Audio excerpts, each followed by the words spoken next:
Hilliard. I got so much motherfucking design on right now. Bring it down, bring it back, make it clap. I got 3 old thoughts, new guap, wearing that deep. Bitches on my line, and you know they come straight. Don't stop, what it not, 45, smoking cash like whoa. How you fucking with these hoes? Assalamualaikum warahmatullahi wabarakatuh. Halo teman-teman, perkenalkan nama saya Bella Nopitasari dari Prodi PGSD Kasongan semester 3. Di sini saya akan menjelaskan tentang materi pada bab 3, yaitu individu, masyarakat, dan proses sosial budaya sebagai tugas dari mata kuliah konsep dasar IPS yang diampu oleh Bapak dosen Muhammad Jailani. Langsung saja saya memulai pembahasan pada topik yang pertama, yaitu individu. Pendahuluan. Individu adalah seorang manusia yang khas.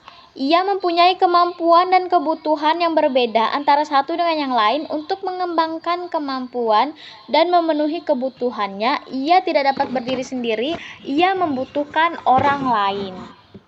Dapat kita ketahui, di sini saya akan menjelaskan maksud dari pernyataan tersebut. Pada dasarnya, manusia disebut sebagai makhluk sosial, yakni makhluk yang tidak dapat hidup sendiri, dikarenakan manusia memiliki dorongan untuk saling berinteraksi dengan manusia lain. Misalnya hidup berkelompok, manusia hidup secara berkelompok karena memiliki kepentingan dan tujuan yang sama. Selain itu, individu tidak dapat hidup sendiri. Hal ini dikarenakan manusia membutuhkan manusia lain untuk memenuhi kebutuhan hidupnya sendiri, baik kebutuhan lahir maupun batinnya. Untuk itu manusia berkumpul, berinteraksi dengan manusia lain, dan membentuk kelompok dengan tujuan tertentu. Mengapa sih manusia membutuhkan orang lain untuk hidupnya? Hal ini karena manusia merupakan makhluk sosial yang harus berinteraksi dengan orang lain, tidak bisa hidup tanpa adanya orang lain, dalam artian saling menolong, menyayangi, membantu, dan saling melengkapi. Apakah manusia bisa hidup sendiri, memenuhi kebutuhannya sendiri? Jawabannya adalah manusia tidak dapat hidup sendiri dan memenuhi kebutuhannya sendiri tanpa ada manusia lain, karena manusia merupakan makhluk sosial yang saling membutuhkan. Lanjut. Rumusan masalah. 1. Pengertian individu dan masyarakat serta hubungannya. 2. Memahami struktur peran dan proses sosial budaya. Pengertian individu dan masyarakat. Individu berasal dari kata individuum atau Latin, yaitu satuan kecil yang tidak dapat dibagi lagi. Individu menurut konsep sosiologi artinya manusia yang hidup berdiri sendiri, tidak mempunyai kawan sendiri. Individu sebagai makhluk ciptaan Tuhan Yang Maha Esa di dalam dirinya, serta selalu dilengkapi dengan kelengkapan hidup meliputi raga, rasa, rasio, dan rukun. Sebagaimana kita ketahui, individu adalah satu organisme tunggal yang hidup berdiri sendiri dan bersifat bebas. Dalam sosiologi, individu adalah unit terkecil pembentukan suatu masyarakat yang tidak dapat dibagi-bagi lagi menjadi lebih kecil. Contoh individu adalah seekor kucing, seorang manusia, seekor kelinci, sebatang pohon mangga, sebatang pohon kelapa, sebatang pohon jambu, dan masih banyak lagi. Apa saja ciri-ciri individu? Ciri-ciri individu adalah 1. Memiliki naluri untuk bertahan hidup. 2. Individu memiliki keinginan untuk mempertahankan keturunannya. 3. Individu memiliki naluri untuk mencapai kepuasan. 4. Individu memiliki raga atau jasmani yang bisa membedakannya dengan satu dan yang lain. Contoh manusia sebagai makhluk individu yaitu ada 10, yaitu 1. Memiliki kebutuhan jasmani. 2. Berusaha mendapatkan rasa aman dan terlindungi. 3. Mencari validasi dari orang lain. 4. Mengkualifikasi dirinya. 5. Perlu berinteraksi dengan orang lain. 6. Selalu berusaha mencapai kesejahteraan hidup. 7. Menjaga harkat dan martabatnya sebagai manusia. 8. Berusaha memenuhi harkat dasar hidup. Kesembilan, memiliki hubungan dengan manusia lain. Dan yang ke-10, memiliki karakteristik tertentu. Apakah individu itu hanya satu orang? Menurut Semiko Eko, pengertian individu adalah seorang pribadi yang terpisah dari orang lain, organisme yang hidupnya berdiri sendiri secara psikologi, bersifat bebas, tidak mempunyai hubungan organik dengan orang sesamanya. Individu merupakan unit terkecil pembentukan masyarakat. Perbedaan dari individu adalah kemampuan dan karakteristik, kognitif, kepribadian, keterampilan fisik, dan lain sebagainya antar peserta didik pada usia tertentu dalam setiap kelompok tertentu. Melalui praktik dan aktivitas pendidikan, kita dapat mengkoordinasi peserta individual pada siswa. Lanjut, masyarakat. Istilah masyarakat berasal dari bahasa Arab yaitu syaraka, yang berarti ikut serta berpartisipasi atau masyarakat yang berarti saling bergaul. Di dalam bahasa Inggris dipakai istilah society yang sebelumnya berasal dari kata lain socius, berarti kawan. Kojeningrat tahun 1980. Pendapat sejenis juga terdapat dalam buku Sosiologi Kelompok dan Masalah Sosial karangan Abdul Shahni tahun 1987. Dijelaskan bahwa perkataan masyarakat berasal dari kata mutlak Arab, kata musyarak Arab, yang artinya berkumpul bersama, hidup bersama, dan saling berhubungan dengan saling berpengaruhi, selanjutnya mendapatkan kesepakatan menjadi masyarakat Indonesia. Dapat kita ketahui, masyarakat adalah sekelompok makhluk hidup yang terjalin erat karena sistem tertentu, tradisi tertentu, konvensi, dan hukum tertentu yang sama, serta mengarah pada kehidupan kolektif sistematis. Dalam masyarakat, saling berhubungan antara satu manusia dengan manusia yang lain membentuk satu dan kesatuan. Ciri-ciri masyarakat sebagai berikut. 1. Hidup secara berkelompok. 2. Melahirkan kebudayaan. 3. Terdapat interaksi antar anggota. 4. Mengalami perubahan. Yang 5. Ada pemimpin. Dan yang 6. Memiliki stratifikasi sosial. Apa sih fungsi dari masyarakat? Masyarakat berfungsi yaitu 1. Untuk mencapai tujuan bersama. Fungsi ini bertujuan mengatur hubungan antar masyarakat sebagai sistem sosial dengan substansi kepribadian, yang mana fungsi tersebut tercermin ketika kita melakukan penyusunan suatu skala prioritas dan sebagai tujuan yang hendak dicapai. Istilah-istilah yang berkaitan dengan masyarakat ada 6, yaitu yang pertama komunitas, yang kedua rakyat, yang ketiga warga, yang keempat penduduk, yang kelima suku bangsa, dan yang keenam bangsa. Mengapa sih masyarakat itu ada? Suatu masyarakat terbentuk karena setiap manusia menggunakan perasaan, pikiran, dan hasratnya untuk bersaksi terhadap lingkungannya. Hal tersebut menunjukkan bahwa manusia adalah makhluk sosial yang secara kodratnya membutuhkan salah satu sama lainnya. Bagaimana sih masyarakat dapat dibentuk? Proses terbentuknya masyarakat dengan cara mencari berpindahnya tempat akibat adanya kesadaran untuk mengembangkan diri, keturunan, dan kehidupannya melalui proses adaptasi fisik dan sosial budayanya di tempat tersebut. Menurut teori yang dapat disebut dengan proses devolusi, yaitu penyebaran manusia. Lanjut. Menurut Sejono Swekanto tahun 1987, beberapa ciri masyarakat perkotaan yang menonjol adalah 1. Kehidupan keagamaan berkurang bila dibandingkan dengan perdesaan. Hal ini disebabkan adanya cara berpikir yang rasional yang berbeda pada perhitungan-perhitungan eksak. Yang kedua, orang kota umumnya dapat mengurus dirinya sendiri tanpa harus tergantung pada orang lain. Yang ketiga, Pembagian kerja lebih tegas, mempunyai batas-batasan yang nyata. Yang keempat, kemungkinan untuk mendapatkan pekerjaan lebih banyak diperoleh daripada pada warga desa.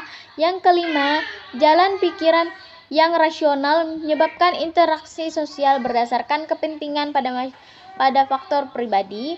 Yang keenam, jalan kehidupan yang cepat mengakibatkan pentingnya faktor waktu.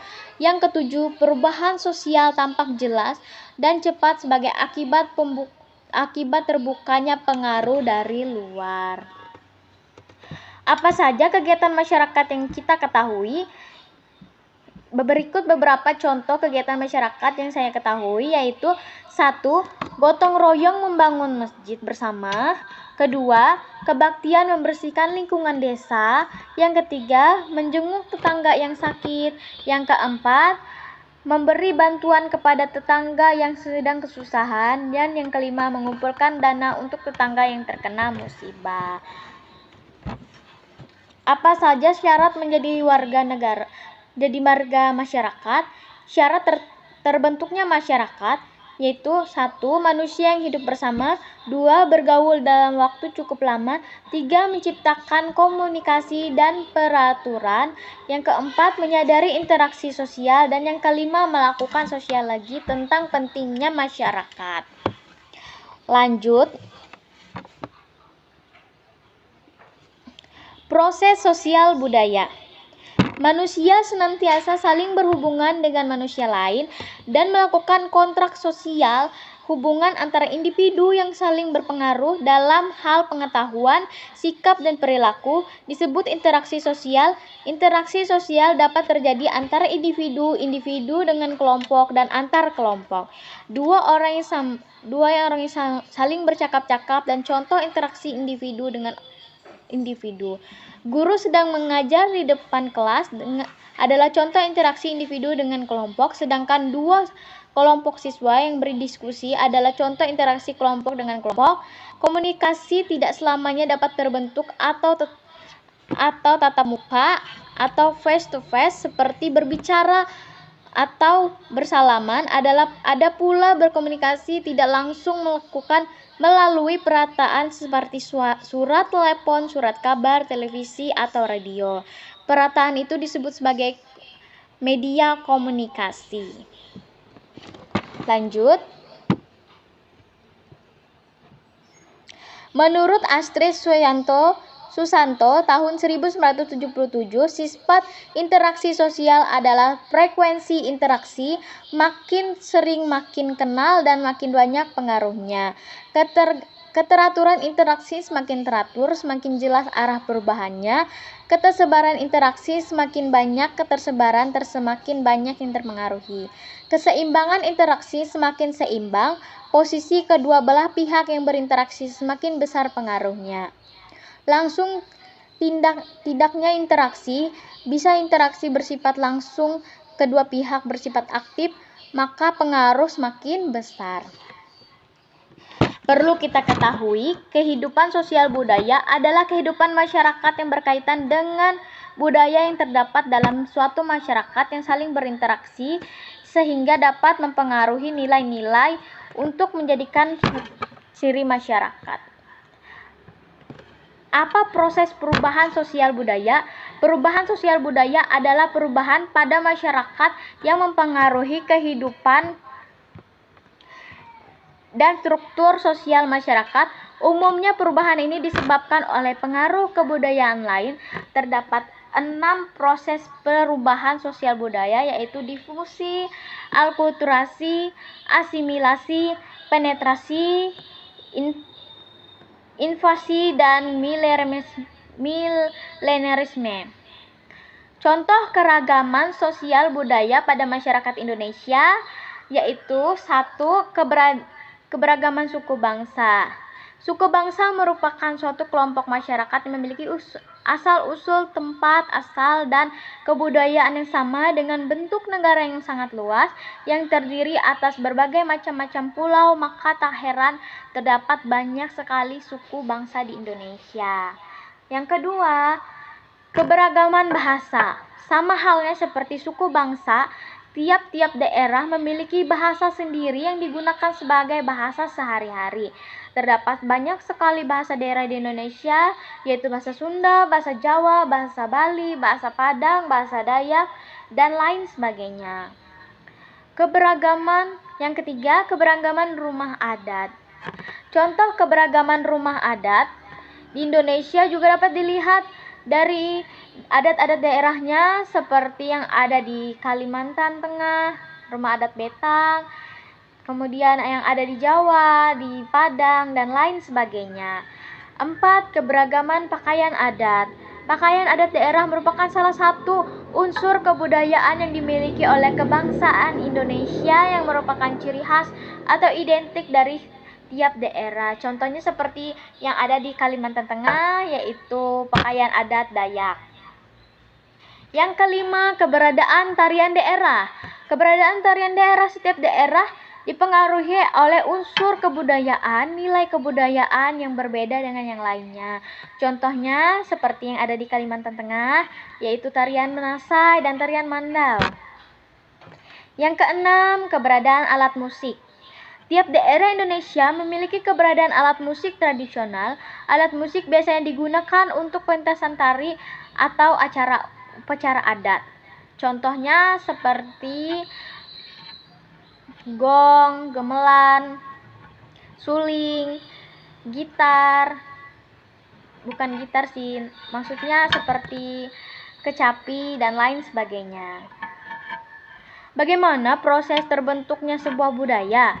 Budaya terbentuk dari banyaknya unsur yang rumit, termasuk sistem agama dan politik, adat istiadat, bahasa, perkakas, pakaian, bangunan, dan karya seni bahasa. Sebagaimana juga budaya merupakan bagian yang tak terpisah dari diri manusia sehingga dapat cenderung menganggapnya diwariskan secara genetis. Apa saja sih penghambat terjadinya perubahan sosial? Berikut faktor penghambatnya, yaitu 1. Hubungan yang renggang dalam kehidupan masyarakat. Yang kedua, perkembangan ilmu pengetahuan dan teknologi yang terlambat. Yang ketiga, sifat masyarakat yang masih tradisional. Yang keempat, rasa takut akan terjadinya disintegrasi atau meninggalkan tradisi. Dan yang kelima, prasangka terhadap budaya lain. Lanjut, proses sosial budaya, proses sosial asosiatif yang terjadi apabila orang perorangan atau satu kelompok melakukan interaksi sosial memiliki kesamaan atau keserasian pandangan dan tindakan sehingga mengarahkan kepada kesatuan. Proses sosial yang mengarah kepada kesatuan ini bisa dapat berbentuk kerjasama, akomodasi, dan asimilasi. Lanjut,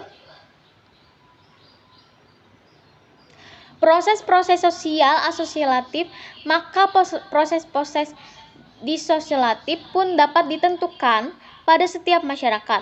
Proses disosiatif ini terwujud dalam bentuk persaingan atau kompetensi atau contention, dan pertentangan atau pertikaian atau konflik. Interaksi sosial dapat menimbulkan kerjasama atau cooperation, persaingan atau competition, dan pertikaian atau konflik. Lanjut. Nah, kerjasama terjadi bila individu atau kelompok mempunyai kesadaran akan tujuan yang sama sehingga timbul aktivitas yang saling menunjang, membantu untuk bersama-sama mencapai tujuan. Ada 3 bentuk kerjasama, yaitu 1. Bergantung, yaitu perjanjian pertukaran barang atau jasa. Yang kedua, combination, yaitu penerimaan unsur-unsur baru sehingga salah satu cara untuk menghindari terjadinya keguncangan atau ketidakstabilan. Dan yang ketiga, coalition, yaitu penggabungan 2 organisasi atau lebih mempunyai tujuan. Lanjut. Bila 2 kelompok yang berbeda budaya saling bertemu dan melakukan kontak sosial yang intensif sehingga terjadi pembaharuan tanpa menghilangkan ciri kebudayaan yang asli, disebut dengan alkulturasi. Contoh datangnya pengaruh Hindu, Buddha, dan Islam ke Indonesia berbaur dengan kepercayaan asli. Persaingan adalah proses sosial di mana dua individu atau kelompok berusaha mencari sesuatu yang menjadi pusat perhatian masyarakat tanpa kekerasan atau ancaman. Misalnya, dua orang siswa sama-sama memusatkan perhatian untuk memperoleh nilai IPS tertinggi. Lanjut. Nah, sekarang kita sudah mencapai ke dalam kesimpulan. Kesimpulannya, setiap orang dilahirkan sebagai makhluk individu. Individu merupakan suatu sebutan yang dapat dipakai untuk menyebut suatu kesalahan yang paling kecil. Individu sering digunakan atau disebut sebagai orang seorang atau manusia per orang sebagai individu. Manusia merupakan suatu sistem yang terdiri atas subsistem jasmani dan subsistem rohani. Jadi individu adalah orang kesatuan untuk antara jasmani dan rohani. Setiap individu mempunyai ciri khas dan kebutuhannya tersendiri. Jadi siapa di sini yang masih mau hidup sendiri atau individu? Jawabannya pasti tidak mau kan? Jadi cepat pasangan. Baik, demikian hasil presentasi dari saya. Kurang dan lebihnya saya mohon maaf. Mohon maaf juga jika banyak kata yang salah dari saya. Saya selaku Bella Novitasari mengucapkan sekian dan terima kasih. Selamat bertemu kembali.